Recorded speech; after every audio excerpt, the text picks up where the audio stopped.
Okay, so I'm going to script this canvas. I-recycle ko itong canvas na to.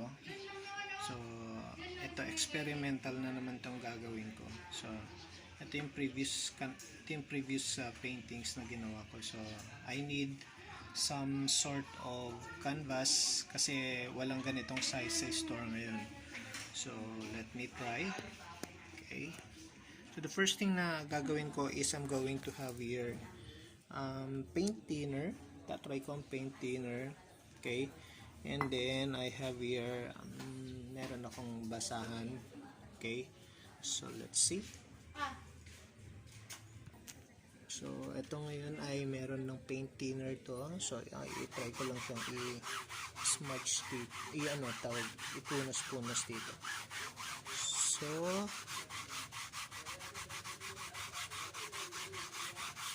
okay.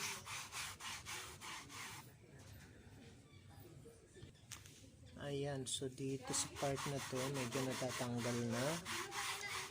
So perhaps ang tatanggalin ko lang dito is yung oil paint. So may iwan yung aking Gesso acrylic na naka-prime sa kanya. So yun yung ganito.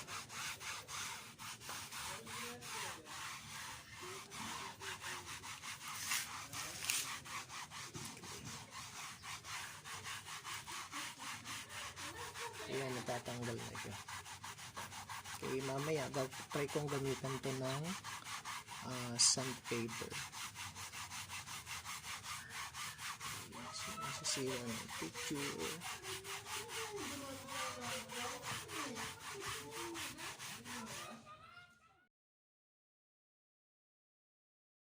So, ang susunod na gagawin ko ngayon is gagamitan ko ito ng liha or sandpaper. Ang number nito ay 80. Try ko ang number 80.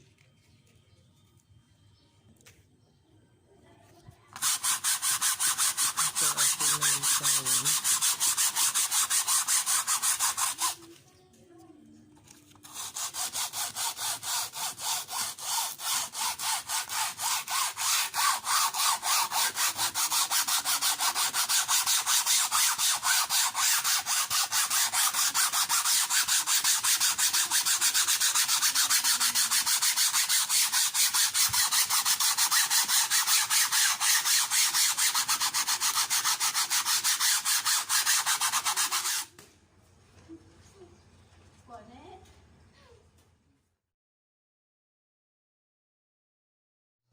Okay, so ang susunod ngayon is lalagyan ko na ng gesso, acrylic gesso to.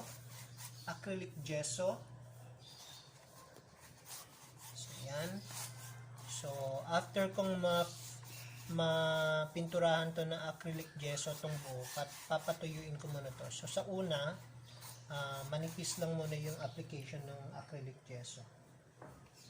So, ito na yung pinaka-coating ko sa aking recycled na canvas. So, kapag natuyo to, ang gagawin ko ay lilihain ko siya ulit ng manipis din lang.